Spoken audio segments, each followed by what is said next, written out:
बांगलादेश विरुद्धची मॅच जिंकल्यावर हुश्श वाटलं असं फारसं कधी घडत नाही, पण आज चॅम्पियन्स ट्रॉफीची पहिली इंडिया विरुद्ध बांगलादेश ही मॅच भारतीय संघाने जिंकल्यावर थोडं का होईना पण हुश्श वाटलं. आता हे हुश्श कशामुळे वाटलं तर मॅच जिंकण्याच्या स्थितीत असताना सुद्धा थोडासा लेट झाला, थोड्याशा वर जास्त खेळाव्या लागल्या, बांगलादेशने सुद्धा विकेट्स घेतल्या, त्यामुळे प्रेशर बिल्ड झालं, ही वस्तुस्थिती आहे. पण टेन्शन फक्त मॅच जिंकायला उशीर झाला यामुळे का तर तसं नाही. आणखी बरीच कारणं आहेत ज्यामुळे टीम इंडियाला टेन्शन असेल बांगलादेश विरुद्धची पहिली मॅच जिंकल्यानंतर सुद्धा.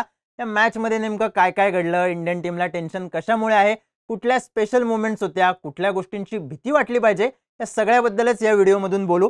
जर हायलाइट्स बघायच्या झाल्या भारत विरुद्ध बांगलादेश मॅचच्या तर बांगलादेशने पहिली बॅटिंग करताना 228 रन्स केले होते. 229 रन्सचं टार्गेट जे आहे ते टीम इंडियाला दिलं होतं आणि त्यातून टीम इंडियानं मॅच जिंकली. आपण बघितलं शुभमन गिलनं सेंचुरी केली, रोहित शर्मा जवळपास 50च्या अगदी जवळ पोहोचला होता.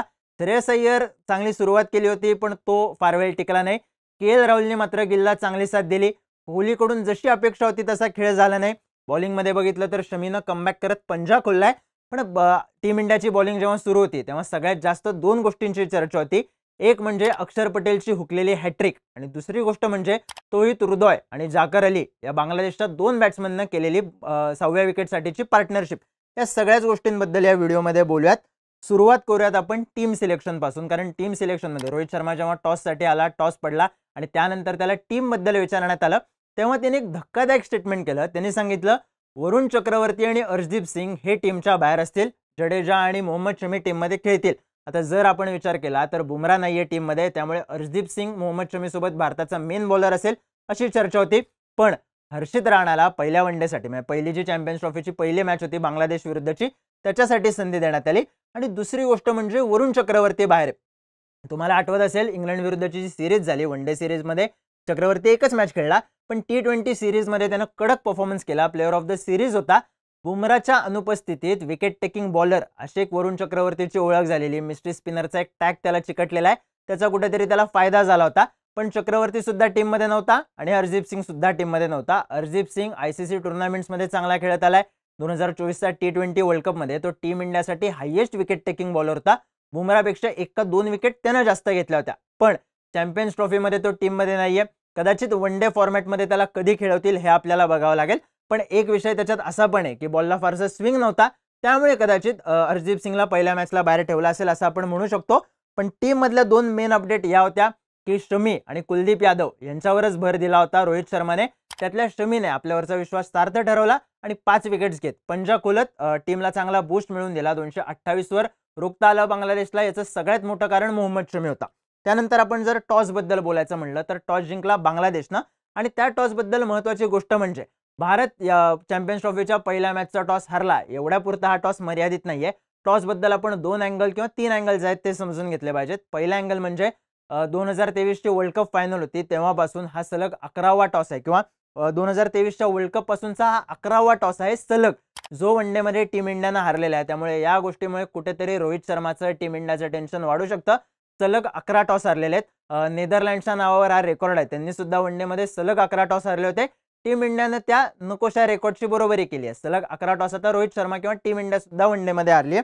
त्यानंतर दुसरा मुद्दा म्हणजे टॉस का महत्त्वाचा आहे तर एक गोष्ट समजून घ्यावी लागेल. भारताच्या चॅम्पियन्स ट्रॉफी मधल्या ज्या काही मॅचेस होणार आहेत त्या होणार आहेत दुबईच्या स्टेडियमवर. 2021 मध्ये जो T20 वर्ल्ड कप झाला होता, इंडिया तेव्हा ग्रुप स्टेज मधूनच बाहेर गेली होती. तो T20 वर्ल्ड कप सुद्धा UAE मध्ये आणि दुबईच्या ग्राउंडवरच झाला होता. तेव्हा आपण जर बघितलं तर UAE मध्ये टॉस जिंकणं खूप महत्त्वाचं ठरतं. कारण जर टॉस जिंकला तर पहिली बॅटिंग घेऊन किंवा पहिली बॉलिंग घेऊन त्या ग्राउंडच्या हिशोबाने मॅच जिंकता येते. दुबईच्या ज्या ग्राउंडवर टीम इंडियाच्या मॅचेस होणार आहेत तिथे सेकंड बॅटिंग करणं फायद्याचं आहे असं ग्राउंडचा इतिहास सांगतो. अर्थात ही प्रत्येक वेळी परिस्थिती नसेल, पण सेकंड बॅटिंग करणं कुठेतरी फायद्याचं आहे. कारण दव पडत नाही या ग्राउंडवर,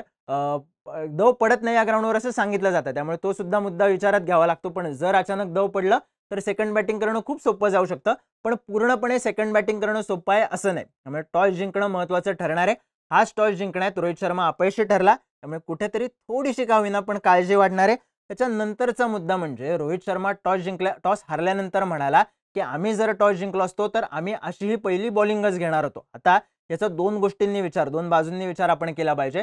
बऱ्याचदा काय होतं, बरेच माजी क्रिकेटर्स असतील किंवा कॉमेंटेटर्स असतील, ते ही गोष्ट सांगत असतात, जेव्हा एखादा कॅप्टन टॉस हरतो आणि त्याला जो निर्णय स्वीकारावा लागतो, तेव्हा त्याच्याकडून असं स्टेटमेंट केलं जातं, की "हरलो तरी काही फरक पडत नाही. आम्हाला पहिली बॅटिंग किंवा बॉलिंगच करायची होती. टॉसचा रिझल्ट काय लागला, तो जरी आम्ही हरलो असलो तरी तो आमच्याच बाजूने लागलाय." असा एकंदरीत सूर असतो त्यांचा. तर याच्यामागचं कारण असं सांगितलं जातं, की कुठेतरी सायकॉलॉजिकल इम्पॅक्ट करायचा असतो समोरच्या टीमवर, की आम्हाला फरक पडत नाही. आमचा गेम प्लॅन असाच होता, की टॉस जिंकून आम्हाला पहिली बॉलिंगच करायची होती. त्यामुळे तुम्ही बॉलिंग दिली आहे आम्हाला, त्यामुळे आम्ही आमच्याच गेम प्लॅननुसार खेळतोय. जो मेंटल अपर हँड असतो तो समोरच्या टीमला द्यायचा नाही. पण दुसरी बाजू आपल्याला इथे समजून घ्यावी लागेल, की जर रोहित शर्माचा असा खरंच विचार असेल, की टॉस जिंकल्यावर पहिली बॉलिंगच करायची, तर जरी आपण ग्राउंडचा इतिहास बघून म्हणत असलो, की इथे सेकंड बॅटिंग करणारी टीम जिंकते, तर एक गोष्ट समजून घ्यावी लागेल, इथे मिडल ओव्हर्समध्ये रन्स करणं हे फारसं सोपं नाही. एकदा फील्ड स्प्रेड आउट झाली पहिल्या पॉवर प्ले नंतर, तेव्हा मिडल ओव्हर्समध्ये रन्स होत नाहीत. 4-6ला सुद्धा स्ट्रगल करावा लागतोय. त्यामुळे जर रोहित शर्माचा हा प्लॅन असेल, की आम्हाला पहिली बॉलिंगच करायची आहे आणि आम्ही चॅम्पियन्स ट्रॉफीच्या ज्या मॅचेस आहेत टीम इंडियाच्या, या रनचेस करतच जिंकणार आहोत, तर या गेम प्लॅनवर विचार करावा लागणार आहे. कारण आपण बघितलं, की समोर बांगलादेशची टीम होती. फार ताकदीचे बॉलर नव्हते. तरीसुद्धा कुठेतरी थोडं प्रेशर जे आहे ते क्रिएट झालं होतं. मिडल ओव्हर्समध्ये रन्स येत नव्हते. कोहली असेल, शुभमन गिल असेल, अय्यर किंवा राहुल असतील, सगळ्यांना पॉवर प्ले नंतर बरंच स्लो खेळावं लागलं. त्यामुळे या गोष्टीला सुद्धा विचारात घ्यावं लागेल. पिचबद्दल बोलायचं झालं तर लो स्कोरिंग पिच आहे. ते 260, 240 किंवा 250 ची जी रेंज आहे, ती सुद्धा आव्हानात्मक ठरू शकते. आपण जर बघितलं 229 करायचा होता टीम इंडियाला जिंकायला आणि तरीसुद्धा मॅच शेवटच्या 10 ओव्हर्सपर्यंत गेली भारताची तगडी बॅटिंग लाईनअप असताना सुद्धा. जर आपण बघितलं पॉवर प्लेमध्ये ज्या प्रकारे बॅटिंग होत होती मगाशी म्हणलो तसं, तशी मिडल ओव्हर्समध्ये होत नाही. लो स्कोरिंग पिच आहे. त्यामुळे बॉलर्सचा चांगला कस लागतो इथे, पण बॅटर्सला थोडं स्टेप अप करावं लागतं कारण विकेट सुद्धा इतक्या सहज मिळत नाहीत. पण कुठेतरी बॉलर्सला एक थोडा ॲडव्हांटेज आहे. त्यांचा कस लागतो तो जो बरोबर टप्पा आहे किंवा योग्य जागेचा टप्पा आहे तो आणि योग्य लेंथ पकडायला. त्यानंतर दुसरा मुद्दा आहे, की पिचवर अजिबातच गवत नव्हतं. म्हणजे नावाला सुद्धा गवत नव्हतं. पण पिचवरून बाउन्स सुद्धा मिळत नव्हता किंवा स्पीड सुद्धा मिळत नव्हता. जर आपण बघितलं हर्षित राणाला थोडा आपटून टाकतो बॉल, पण हर्षित राणाला ना बाउन्स मिळत होता, ना त्याचा बॉल स्किड होऊन जोरात अंगावर येत होता. त्यामुळे कुठेतरी या गोष्टीचं जे आहे कुठेतरी वर्कआउट करावं लागणार आहे. कारण BCCIचा जो मुद्दा होता किंवा जे म्हणणं होतं, की टीम इंडियाच्या सगळ्या मॅचेस दुबईमध्येच होतील, नाहीतर टीम इंडिया चॅम्पियन्स ट्रॉफी खेळणार नाही. तो जो मुद्दा आहे तो ICCने मान्य केला आणि त्यानंतर सगळ्या मॅचेस याच दुबईच्या ग्राउंडवर होणार आहेत आणि या पिचवर पेस बॉलर्सला अजिबात मदत मिळत नाहीये. जर मदत हवी असेल म्हणजे शमीला आज मदत मिळाली, पण ती पिचपेक्षा त्याच्या स्किलमुळे मिळाली. म्हणजे त्याने स्टंप टू स्टंप बॉलिंग केली, एक टप्पा पकडला आणि सीम मूव्हमेंट बऱ्यापैकी जे समीचं सगळ्यात मोठं स्किल आहे ते सुद्धा युजफुल ठरत होतं. त्यामुळे कुठेतरी पिच जे आहे त्याचा विचार करावा लागणार आहे. प्रत्येक गेम प्लॅन टीम इंडियाला या पिचनुसार आखावा लागणार आहे आणि एका बाजूची बाउंड्री जी आहे ती छोटी आहे, दुसऱ्या बाजूची लांब आहे. त्यामुळे जर आपण बघितलं असेल KL राहुल बॅटिंग करत होता किंवा श्रेयस अय्यर बॅटिंग करत होता, पिकअप शॉट खेळण्यावर त्यांचा खूप जास्त भर दिसत होता आपल्याला. कारण ते जेव्हा बॅटिंग करत होते तेव्हा लेग साईडची बाउंड्री जी होती ती छोटी होती. पण आउटफील्ड पण प्रचंड स्लो आहे. त्यामुळे जरा पळून रन्स काढण्यावर जोर द्यावा लागेल. रोहित डबलचे ट्रिपल कसे कन्व्हर्ट करतो हे बघावं लागेल. जर कोहली टिकला तर इथे प्रत्येक वेळी जास्त रन्स होऊ शकतात. कारण कोहलीचं रनिंग बिटवीन द विकेट्स जे आहे ते खूप चांगले. गेम प्लॅनबद्दल एक 2 मिनिटात बोलूयात. गेम प्लॅन जर बघितला आपण तर बांगलादेश सुरुवातीला खूप डिफेन्सिव्ह खेळलं आणि तोच डिफेन्स त्यांच्या अंगलट आला. नंतर त्यांना अग्रेसिव्ह मोडमध्ये जायचं होतं, पण तोपर्यंत वेळ निघून गेली होती. आणि टीम इंडियाचं जर आपण बघितलं तर 2023चा वन डे वर्ल्ड कप असेल, 2024चा T20 वर्ल्ड कप असेल, त्यानंतर चॅम्पियन्स ट्रॉफीमध्येही सेम गेम प्लॅन राहिलाय. पहिल्या बॉलपासून तुटून पडायचं, पुढे कोण आहे, काय टाकतंय, पिच कसं आहे, टार्गेट कसं आहे, कशाचा विचार करायचा नाही. रोहित शर्मा ओपनिंगला येतो, पहिल्या बॉलपासून मारायचं. बॉलिंगला शमी असेल किंवा कोणी असेल, पहिल्या बॉलपासून अटॅकिंग लेंथ पकडायची आणि एज मिळतोय का किंवा बोल्ड होतोय का यावर भर द्यायचा. असाच गेम प्लॅन होता. आता पुढचा मुद्दा म्हणजे मॅचमध्ये काय झालं ते सुद्धा थोडक्यात बघूयात. मगाशी सांगितलं तसं बांगलादेशची पहिली बॅटिंग होती. 228 रन्सवर त्यांचा ऑल आउट झाला. पहिल्याच ओव्हरला शमीनं विकेट काढली, मग राणानं विकेट काढली, त्यानंतर शमीनं आणखीन एक विकेट काढली. बांगलादेश पहिल्या काही ओव्हर्समध्येच आपण बघितलं की बॅकफुटला गेलं होतं. कारण शांतो असेल त्यांचा कॅप्टन किंवा ज्यांच्यावर त्यांचा भरोसा होता की हे मोठे रन्स करतील, हे थांबून खेळतील, हे सगळे कार्यकर्ते जे आहेत ते पहिल्या 2-3 ओव्हर्समध्येच पॅव्हेलियनमध्ये होते. पण खरा बांगलादेशला कोणी दणका दिला असेल तर तो अक्षर पटेलने. 9व्या ओव्हरला माझ्या मते अक्षर पटेल बॉलिंगला आला आणि त्यानं पहिल्या 2 बॉलला 2 विकेट काढल्या होत्या. पहिली विकेट जी होती अक्षर पटेलची ती असं वाटलं होतं ती विकेट नाहीये. कारण अक्षर पटेलला सुद्धा आशा सोडून दिलेली. त्याला वाटलं होतं आपण फक्त बॅट्समनला बीट केलंय. पण KL राहुलनी शेवटच्या क्षणी अपील केलं आणि मग अंपायरने बोट वरती केलं. अक्षर पटेलच्या ज्या 2 विकेट्स होत्या त्यात क्रेडिट खरं तर KL राहुलचं जास्त आहे. कारण दोन्ही कॅचेस त्याने अगदी शार्प घेतले आणि मग अक्षर पटेल हॅट्रिकवर होता. टेस्ट मॅचमध्ये जशी फिल्डिंग असते तशी फिल्डिंग जाकर अलीला लागली होती. 2 स्लिप होत्या, 1 लेग स्लिप होती आणि अक्षरचा बॉल सुद्धा परफेक्ट टप्प्यावर पडून टर्न झाला होता.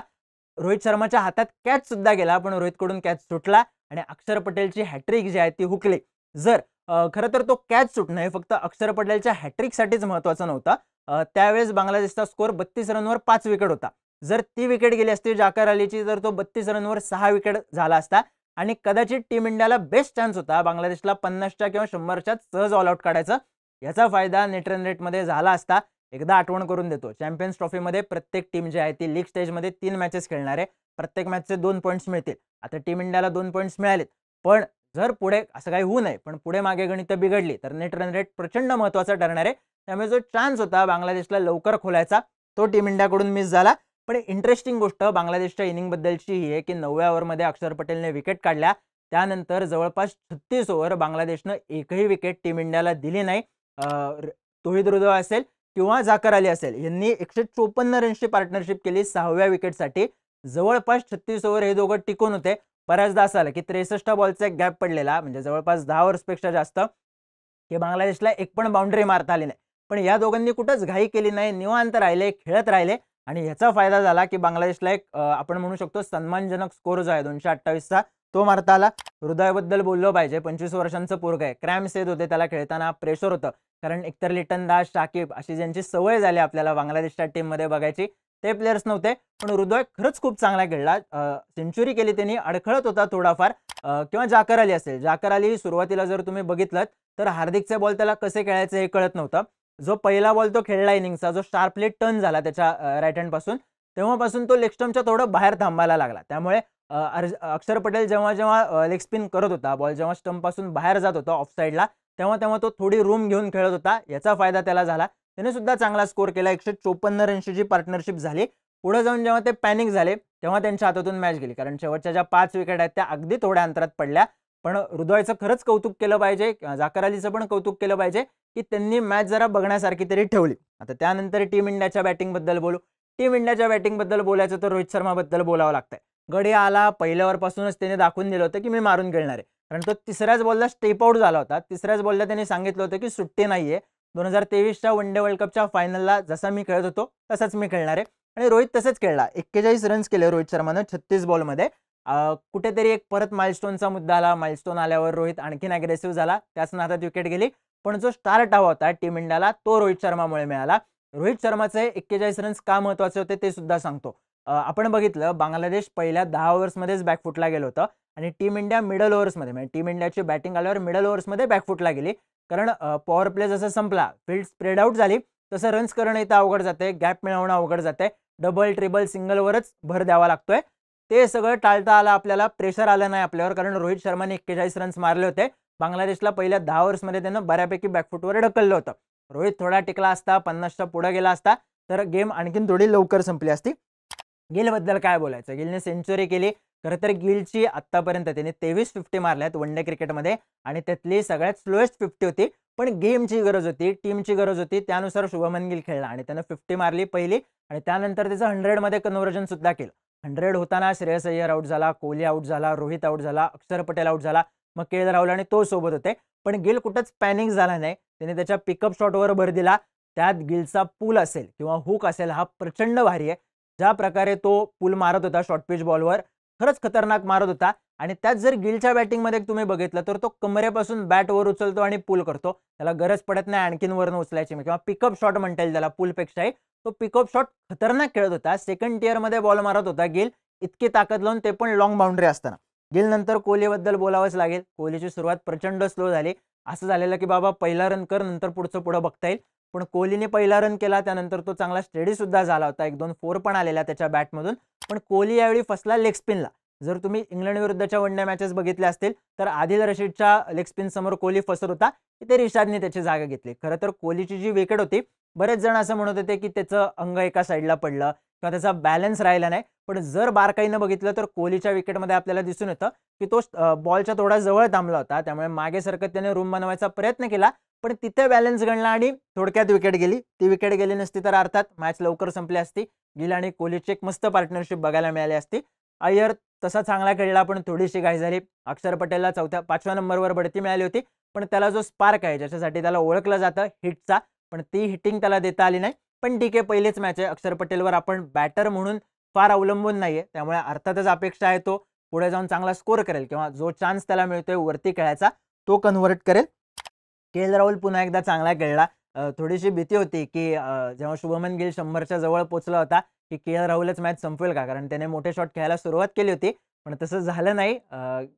शुभमन गिललाच मॅच संपवू दिली, म्हणजे 100 तर करू दिली. Match KL. राहुलने संपवली, पण 100च्या मध्ये के.एल. राहुल आला नाही. आणि बांगलादेश विरुद्धची पहिली मॅच होती चॅम्पियन्स ट्रॉफी मधली, ती भारताने जिंकली. आता न्यूझीलंड विरुद्ध मॅच असेल, त्याच्या आधी पाकिस्तान विरुद्धची मॅच असेल. 3 पैकी 2 मॅच जिंकल्या तरी सेमीफायनल सोपी आहे. पण गणित नेट रन रेटवर थोडं अवघड होऊ शकतं. त्यामुळे दोन्ही मॅचेस जिंकून सेमीफायनल गाठणं हाच बेस्ट ऑप्शन आहे. आता शेवटच्या मुद्द्याकडे येऊयात की टीम इंडियाला टेन्शन काय. तर सगळ्यात मेन म्हणजे मिडल ओव्हर्समध्ये विकेट्स आलेल्या नाहीयेत. मगाशी आपण सांगितलं असं की 9व्या ओव्हरमध्ये ज्या विकेट्स मिळाल्या त्यानंतर थेट शेवटच्या 10 ओव्हरमध्ये माझ्या मते 42 का 43व्या ओव्हरमध्ये विकेट मिळाली. या मिडल ओव्हरचा जो प्रश्न आहे तो कुठेतरी थोडासा ताणला जाणार आहे. कारण मिडल ओव्हर्समध्ये रोहितनं शमी ट्राय केला, राणा ट्राय केला, परत जडेजा असेल, अक्षर असेल, कुलदीप असेल, हार्दिक असेल, सगळे बॉलर्स ट्राय केले, पण पार्टनरशिप ब्रेक करता आली नाही. एक नकोशी वाटणारी आठवण पुन्हा एकदा करून देतो. जसप्रीत बुमराह टीम इंडियासाठी चॅम्पियन्स ट्रॉफी खेळत नाहीये. हमखास पार्टनरशिप तोडणारा बॉलर आपला बुमराह असतो, पण बुमराह चॅम्पियन्स ट्रॉफी खेळत नाही. त्यामुळे ते प्रेशर असणार आहे. मिडल ओव्हर्समध्ये विकेट्स मिळवणं, मोठ्या पार्टनरशिप होऊ न देणं, यावर काम करावं लागेल. त्याचं टेन्शन आहे. कुलदीप आणि जडेजाला विकेट मिळाली नाही त्याचं टेन्शन असेल. जर आपण बघितलं तर स्पिन फ्रेंडली विकेट असेल, या हिशोबाने आपण जास्तीत जास्त स्पिनर्स घेऊन खेळतोय. आणि अशा वेळी जर कुलदीप आणि जडेजा जे 2 मेन स्पिनर्स आहेत त्यांना विकेट नसेल तर कुठेतरी टेन्शन वाढणार आहे. जडेजाने 37 रन दिले 9 ओव्हर टाकून आणि कुलदीपनं 43 रन्स दिले 10 ओव्हर टाकून. दोघांनाही विकेट मिळाली नाही. बॉल टर्न होत नव्हता का अशातली स्थिती नाही. बॉल चांगला टर्न होता. अक्षर असेल, रिशाद असेल बांगलादेशचा, दोघं चांगला टर्न करत होते. पण कुलदीप आणि जडेजाला थोडा प्रॉब्लेम आला. त्यांचे टप्पे चांगले खेळले. इनफॅक्ट कुलदीपची गुगली खूप चांगल्या प्रकारे खेळली बांगलादेशच्या बॅटर्सनं. त्यानंतर दुसरी बॅटिंग थोडी अवघड आहे. इथे अर्थात दव पडत नाही, पण मगाशी बोललं असं फील्ड स्प्रेड आउट झाली की रनचेस करणं अवघड जाते. कारण रनचेसचं एक थोडं प्रेशर असतं. तो आकडा जो असतो तो सतत डोळ्यासमोर किंवा सतत डोक्यात असतो. एवढ्या रन करायचे, रिक्वायर्ड रन रेट एवढा आहे, करंट रन रेट एवढा चालू आहे. त्यामुळे सेकंड बॅटिंग करणं थोडंसं अवघड जाऊ शकतं. आणि रोहित शर्माचं आपण मगाशी बोललो की आम्हाला पहिली बॉलिंगच करायची होती, त्यामुळे रनचेसच्या प्लॅनवर डिपेंड राहणं थोडं अवघड जाऊ शकतं. कोहलीचं थोडं टेन्शन अजूनही आहे. कोहली फॉर्ममध्ये आला आहे. मागच्या इंग्लंड विरुद्धच्या वनडेनंतर त्यांनी 50 केल्यावर वाटलं होतं, पण थोडंसं टेन्शन आहे. पण कोहली मोठा प्लेअर आहे. एक चांगली गेम किंवा एक चांगली इनिंग आणि सगळं नॅरेटिव्ह चेंज होऊन जाईल. पण कोहलीनं फॉर्ममध्ये येणं टीम इंडियासाठी महत्त्वाचं आहे. विशेषतः 23 तारखेच्या भारत-पाकिस्तान मॅचसाठी महत्त्वाचं आहे. आणि रोहित शर्माबद्दल जर बोलायचं झालं तर टेन्शनचा विषय नाही. रोहित टीमच्या गरजेनुसार खेळतोय. पण माइलस्टोन जवळ आला म्हणजे 50 जवळ आली की रोहित जरा जास्त अग्रेसिव्ह होतो त्या माइलस्टोनचा विचार न करता. आणि त्याच ट्रॅपमध्ये तो अडकतो का असा प्रश्न तयार झालाय. या प्रश्नाचं उत्तर रोहित शर्माला शोधावं लागेल. याच 2-3 गोष्टींचं टेन्शन आहे, त्यावर काम करावं लागेल. मिडल ओव्हर्समधल्या विकेट्स असतील, स्पिनर्सला न मिळालेल्या विकेट्स असतील, कोहली आणि रोहितकडून मोठा स्कोर येणं बाकी आहे ते असेल, आणि कुलदीप आणि जडेजाला फॉर्ममध्ये येणं हे बाकी आहे. या गोष्टींचं जर टेन्शन सोडलं तर एक नंबर गेम होता, मजा आली. थोडीशी मॅच आळशी झाली होती कारण मिडल ओव्हर्समध्ये रन्स मिळत नव्हते. बांगलादेशने विकेट्स काढत टेन्शन सुद्धा दिलं होतं. बांगलादेशने वन साइड मॅच जाऊ दिली नाही, त्यामुळे बांगलादेशचं सुद्धा कौतुक केलं पाहिजे. पण चॅम्पियन्स ट्रॉफीची सुरुवात टीम इंडियानं पहिली मॅच जिंकून केली आहे. 2 पॉईंट्स टीम इंडियाला मिळालेले आहेत. पाकिस्तानचा पराभव झालेला आहे, बांगलादेशचा पराभव झालेला आहे. न्यूझीलंडकडे ग्रुप ए मध्ये 2 पॉईंट्स आहेत. त्यामुळे आता खरी मजा येणार आहे ती 23 तारखेला भारत विरुद्ध पाकिस्तान. चॅम्पियन्स ट्रॉफी मधली सगळ्यात हाय व्होल्टेज मॅच होणार आहे. 2017च्या चॅम्पियन्स ट्रॉफीच्या फायनलचा बदला घ्यायचा आहे. त्यामुळे दुबईच्या त्या मॅचकडे पण आपलं लक्ष असेलच. पण बांगलादेश विरुद्ध झालेल्या मॅचमध्ये तुम्हाला नेमकं काय आवडलं, कशाचं टेन्शन आलंय कमेंट्समध्ये नक्की सांगा. आणि चॅम्पियन्स ट्रॉफी बद्दलचे व्हिडिओज पाहण्यासाठी बोलबिडूच्या YouTube चॅनलला सबस्क्राईब करायला विसरू नका.